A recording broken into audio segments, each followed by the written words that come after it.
안녕하십니까, 나석봉 작가입니다. 추석 연휴 때 오랜만에 작업실에서 그림을 하다가 문득 이런 생각이 들더라고요.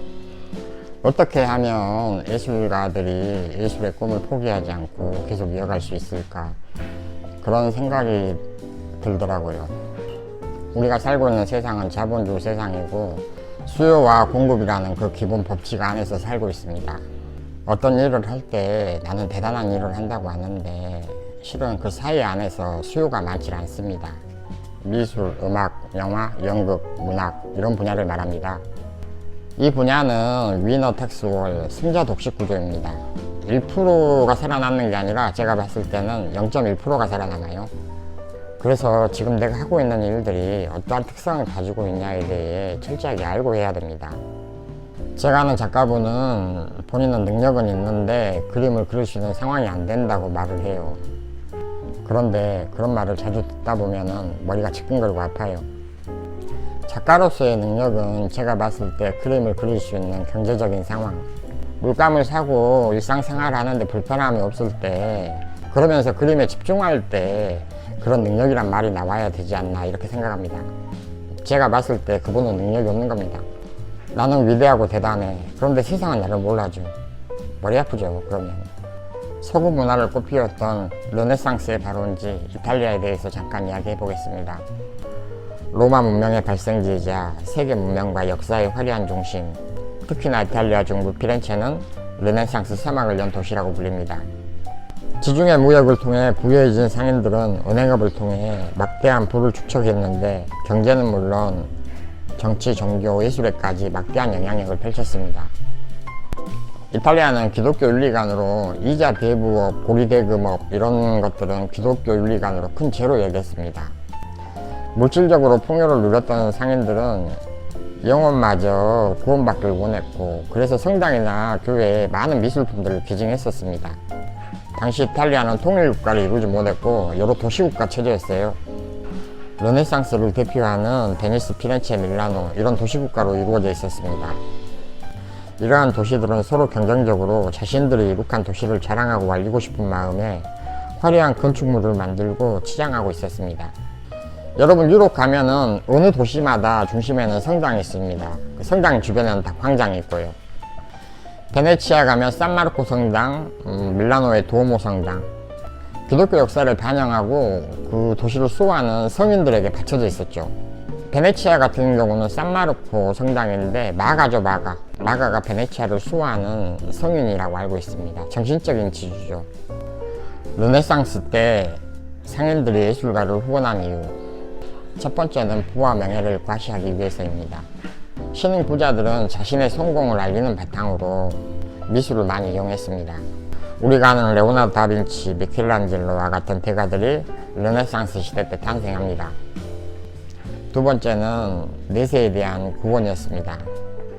이탈리아의 지배계급인 상인들이 예술가들을 많이 후원하고 인문학자들을 많이 지원했던 이유는 내세에 대한 죽음, 내세에 대한 구원과 많이 관련되어 있습니다. 왜 그들은 구원을 받기 위해서 문화예술에 투자를 했을까요? 당시 상인들에게는 엄청난 비난이 쏟아졌고 대부업이나 고리대금업을 한 상인들은 교회 묘지에 묻히지도 못했습니다. 죽으면 지옥에 간다는 생각을 했었고 사후세계에 대한 생각들을 많이 했었습니다. 성경에도 그런 말이 나오지 않습니까? 지상에 재물을 쌓아놓지 마라. 부자가 천국에 가는 것은 낙타가 바늘구멍에 가는 것보다 더 어렵다. 당시 기독교뿐만 아니라 이슬람이나 유대교에서도 상인들을 별로 좋아하지 않았습니다. 우리가 아는 베니스 상인 중에 가장 천대받았던 사람이 고리대금업자 샤일록이라는 사람도 나오죠. 르네상스 시대 때 지옥의 처참함을 가장 잘 표현한 작가를 단테라고 말합니다. 물론 소설이었죠. 그래서 보티첼로가 단테의 신곡을 연상하면서 지옥도를 그림으로 그립니다. 당시 하나님이 만든 질서를 깨는 행위는 엄청난 범죄라고 생각했습니다. 돈은 돈을 벌지 못한다. 그런데 대부업자들은 시간이 지나면 아무것도 안 하고 돈을 그냥 번다. 중세 기독교 사회에서는 시간은 하나님이 만드셨고 창조하셨기 때문에 그 시간을 갈취하는 것은 엄청난 범죄라고 생각했습니다. 돈을 주면은 교회에서 죄를 없애주는 면죄부가 나와요. 이런 불합리한 것을 보면서 그때 종교 개혁이 이루어지게 된 겁니다. 예배당에 가면은 그림과 조각이 사후세계와 연결되어 있다고 믿었습니다. 그래서 귀족과 상인들이 거기에 그림과 조각을 하면서 사후세계의 처벌에 대한 두려움을 떨치려고 한 겁니다. 그래서 예술이 활발하게 이루어진 겁니다. 르네상스가. 한국에서 가장 비싼 그림은 어떤 그림일까요? 지금까지는 김한기 선생님의 우주라는 그림이 가장 비쌉니다.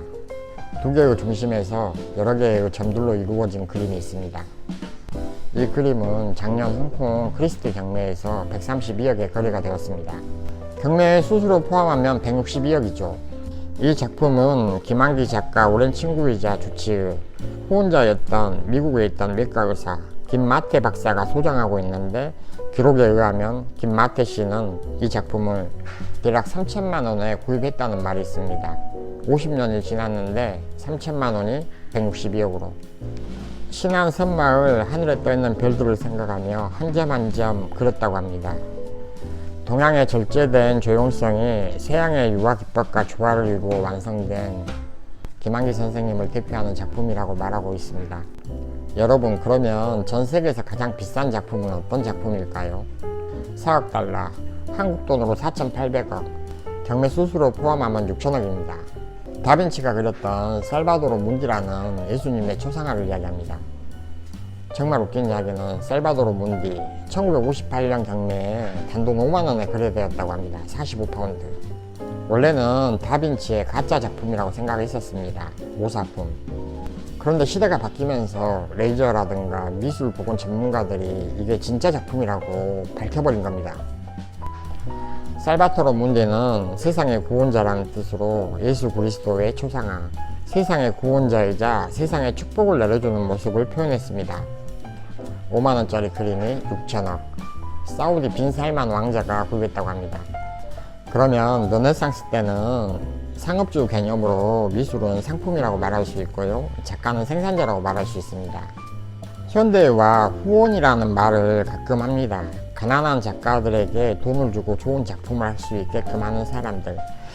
나는 이렇게 선하고 착한 사람이다 라고 말을 하지만, 상업주 말을 앞세우다 보면은 후원이라는 말보다 구매자, 소비자, 메디치 가문은 작가들을 후원했던 가장 훌륭한 후원인이었다 이렇게 말을 하는데, 역사를 자세히 들여다보면은 메디치 가문은 르네상스 시대의 최고의 고객이었다 이렇게 말할 수도 있습니다. 돈이 예술을 지배한다. 19세기 예술은 자연을 기록하거나 사회를 기록했습니다. 20세기에 이르면 인연과 사상을 기록합니다. 그러다 21세기에 접어들면서 많이 바뀌어버립니다. 세상의 모든 것들을 구글이 기록하고 페이스북, 블로그가 기록해버립니다. 기존에 예술이 기록했던 일들이 사라져버린 겁니다. 과학과 문명의 첫 첨단 장비가 나오면서 역사가 바뀌어버린 겁니다. 1839년 사진기가 발명된 후에 작가들은 재현이 아니라 제작의 영역으로 갈아타면서 새로운 미술 사조가 만들어졌습니다. 미술과 음악이 통합되기도 하고요, 사진과 무용이 융합되기도 합니다. 인문학은 과거와 현재를 기반으로 말하는데, 예술은 미래를 내다보는 현재의 담보입니다. 현재와 예술이라는 경제적 가치가 생성되는 게 아니라 제작되어 가고 있는, 쉽게 말하면 돈 때문에 예술이란 자체도 흔들리고 바뀌어 나가고 있다는 이야기입니다. 감사합니다. 마석봉입니다.